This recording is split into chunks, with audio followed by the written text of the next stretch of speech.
All right. So, the other day I was just reading this piece. It was called "I Didn't Fear AI Until I Discovered This." And wow, talk about a title that really grabs you. Definitely eye-catching. Yeah, and it got me thinking because, you reached out with some research and it seems like everyone's got these AI anxieties these days. It's like, Yeah. okay, AI making my grocery list, fine, whatever. But then there's this other stuff, right? The things that feel like they're straight out of a sci-fi movie. Right. Yeah.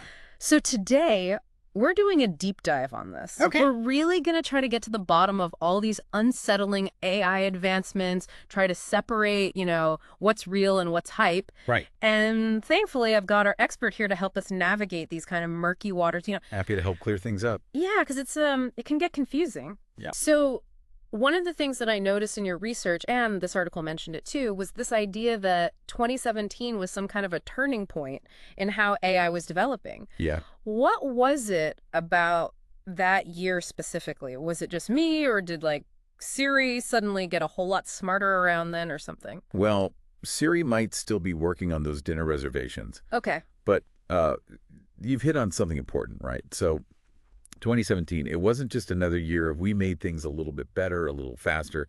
It's more like, imagine you got a car, looks pretty ordinary from the outside, but somebody took out the engine and swapped it out for a rocket booster, right? Right. Like on the surface, things might not look all that different, but under the hood, there's this whole revolution brewing. Oh, I see, I see. So what was the rocket booster that suddenly, launched AI forward? I'm guessing it has something to do with those Transformers I keep hearing about. And no, we are not talking about Optimus Prime here, right? You're right. No Autobots or Decepticons this time. Oh, okay, good, good.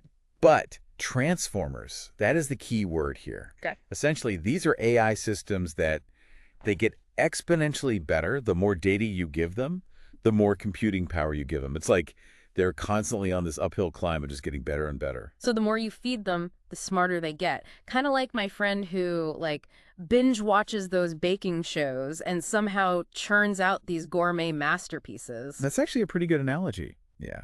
The key difference with Transformers, though, is this. With traditional programming, right, we humans, we tell the machine every single step. Yeah. Right? It's like we're giving it a super detailed recipe. Okay. But with Transformers, we're basically just throwing all the ingredients in a bowl, giving it an oven, and we're saying, all right, figure it out. Wow. They develop their own internal logic based on all the data we've given them. Wait, so we don't even fully understand how they're learning? That's Yeah. both amazing and kind of terrifying at the same time. No wonder people are getting anxious. Yeah, I can see why. Yeah, there's definitely like a bit of unpredictability there. Yeah. It's like we know these AI systems are learning. We just don't always know what they're learning or how they're going to use it later on. And that's where things start to feel a little, I don't know, like Black Mirror-ish. Yeah. Are we creating our own robot overlords without even realizing it? Right. Okay. But before I spiral, let's talk about some specific examples, because I was reading about this AI, and get this. It was tasked with predicting Amazon reviews. Okay. What is that about? Sounds harmless enough, right? Right. On the surface, totally benign, right? Yeah. You'd think, okay, it's just trying to guess if someone's going to give it a thumbs up or a thumbs down. But here's the thing. To do that accurately, the AI actually had to get incredibly good at understanding all the little nuances of human emotion. Hold on. It learned to read our minds just from looking at product reviews. Well, That's impressive, but also kind of creepy if you think about it. it is interesting. Yeah, it speaks to the power of these emergent abilities. Yeah. Because no one said, hey, AI, you need to become a master of reading human emotions. Right. It just kind of happened organically as it was trying to get better at its original task. Okay, that is blowing my mind a little bit, but it gets even weirder, right? Because in this document you sent me, there was something about an AI, I think it was called GPT-3, that basically taught itself chemistry. You're remembering correctly, GPT-3. Okay.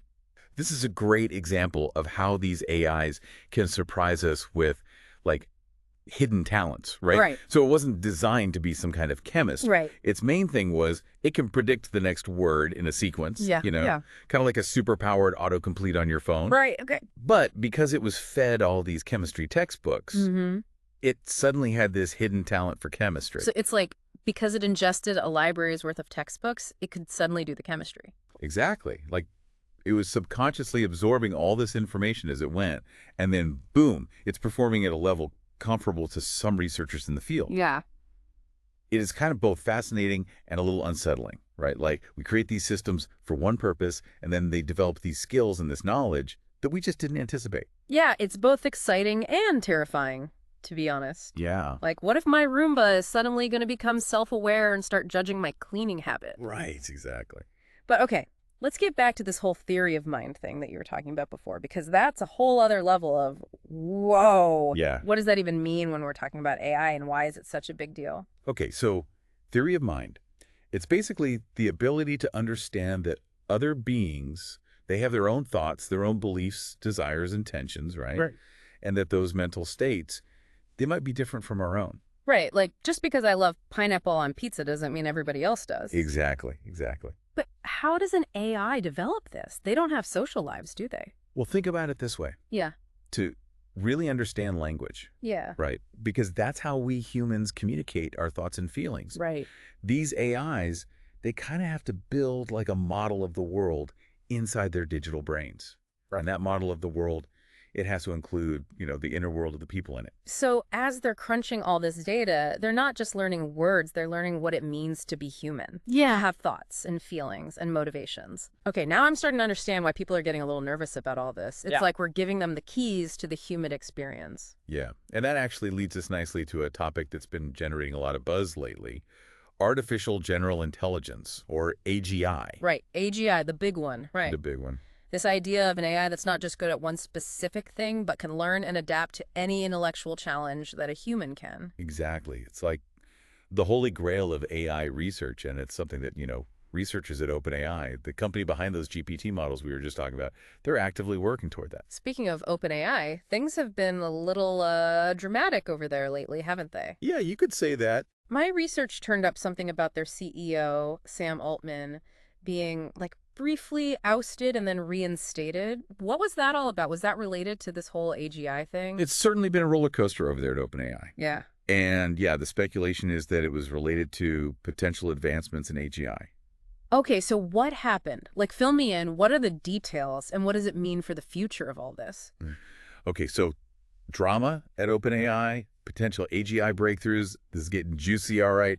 So what happened? Like, what went down over there? Well, the details are still kind of murky, to be honest. Okay. But here's what we've been able to piece together from, various news reports and things. Yeah.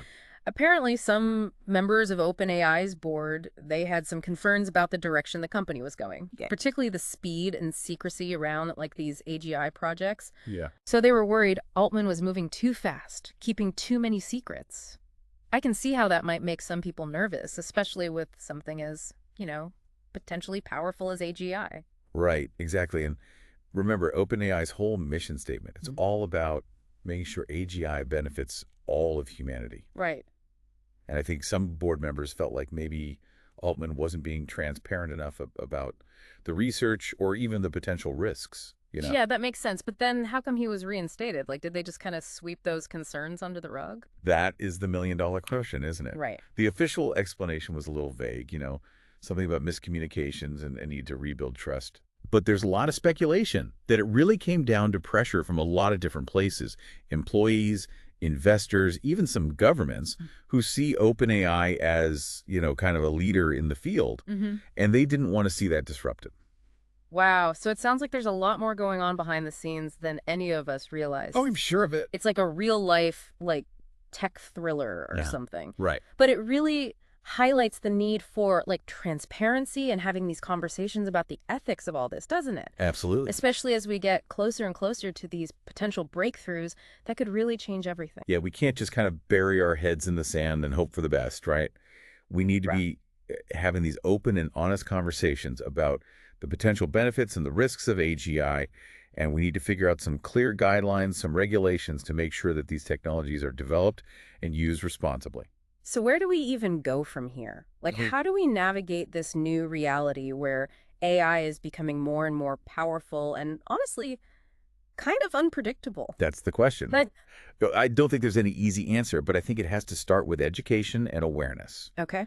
The more people understand about AI, how it works, and what it can do, the better equipped we'll all be to have these conversations and make informed decisions about the future. Yeah, knowledge is power, right. Exactly. And speaking of knowledge, I feel like I've learned a ton in this deep dive. So thank you so much for, taking the time to really break all of this down. My pleasure. It's been fun. It has. And, it's given us a lot to think about. And I think that's really what we were going for. Absolutely. So to everyone listening, stay curious, stay informed, and let's all work towards a future where AI is a force for good in the world.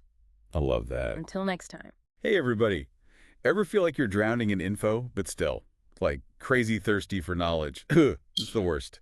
But today's deep dive, it's going to hit different, trust me. We're looking at something that could actually, solve that problem for good, or at least, make it way less scary. We're diving into Notebook LM, and the really wild part is how it could totally change how we think about knowledge in general. It's pretty deep. Right, imagine feeding this AI all your stuff, articles, research papers, even audio recordings, anything, and it just, chats with it. And then, bam, it gives you the good stuff. Summaries, insights, all wrapped up nice and neat. Think about it. You're wrestling with some dense research paper, let's say, on how AI is changing the stock market. Normally, that'd take hours to really get through, right? Notebook LM can take that beast and, turn it into a podcast. Imagine listening to it on your commute. And it even gives you, a timeline of the big stuff or a study guide with the key takeaways. And it's not even just about speed, although, man, listening to a research paper at 2x speed, that's tempting. It's about making those crazy complex topics something anyone can wrap their head around. Totally. Notebook LM isn't just spitting info back at you. It's pulling out those insights that would take, a human expert hours to find. Remember that paper we talked about on AI and chess? This thing might uncover some weird link between AI strategy and, our gut feelings, the stuff you'd miss even reading the whole thing. Okay, so real world, how's this work? Say you're trying to keep up with AI news, which, let's be real, is changing every minute. Who has time to read everything? Notebook LM can turn those articles into, get this, your own personal morning news podcast. It's like having a news curator who gets you and gives you the deep dive without all the fluff you don't need. Mind-blowing, right? Okay, another game changer, conferences, lectures, all that. Picture this, you're at a conference, record a talk, but instead of stressing over notes or missing stuff, you feed the recording to Notebook LM. And it's not just transcribing, it's pulling out those aha moments you might miss even paying attention. You walk away understanding more than you could just sitting there. And here's where it gets even cooler. It's not just about, keeping up with stuff you already kind of know. Notebook LM can be huge for those deep dives into, totally new territory. Let's say you want to finally get quantum computing. Which honestly can feel kind of impossible, right? Hardly. But with this, no more drowning in jargon. You feed it a bunch of stuff, right? Articles, those quantum computing for dummies videos, even just what people are saying online, and it somehow makes it make sense. Like having a personal tutor who just gets what you need and when. And the best part is, it's not picky. You're not stuck with one type of source. Exactly. That's where it shines. Say you're looking into self-driving cars, the ethics of it all. You could give it articles on the tech, legal stuff about the rules, even philosophy papers debating the whole moral dilemma thing. And it puts it all together, nice and organized. Okay, elephant in the room time, right? The guy who made that YouTube video, he even says it, what's stopping people from just using Notebook LM to, summarize this whole thing? Why even listen to us? Talk about disruption, huh?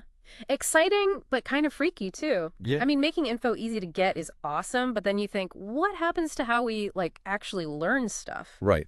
It's the whole future of how we handle information, not just this one tool. Notebook LM is the first sign, Yeah. We're headed to a world where everything's custom tailored, and that's huge. Makes you wonder, if we can get to the heart of anything that fast, what does that even mean for, how important knowledge is? $1 million question, right? No easy answer. But look, for, ever, we've said knowledge is what's in your head, dates, facts, all that. But this is saying maybe the real deal is knowing how to use it all, how to actually find what you need and make it mean something. It's that saying, right?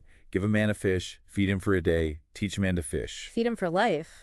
Yeah, but here it's more teach a man to use this crazy AI fishing net that finds the exact fish he needs when he needs it. Laughs. But you get it. We're not limited by finding info anymore. It's knowing the right questions to ask, how to judge what's legit, and then make it mean something. That's the real skill. So how do we keep up when the game's changing this fast? It's a journey, but it starts with, actually being curious. Try new stuff like this, see how far you can push it, how it can help you grow. Almost like a whole new era of learning, right? 100%. And like any era, there's going to be bumps and amazing chances.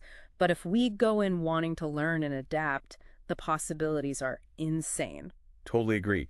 But there's this example the video mentions I think is perfect. He was saying how he used to hate trying to read those huge philosophy books. Oh yeah, Kant, Hegel, all that. Where do you even start? Exactly. But then he used Notebook LM to break them down. Feed it a chapter and pull out the main arguments, what the other side said, even connect it to like other philosophers or what was happening in history at the time.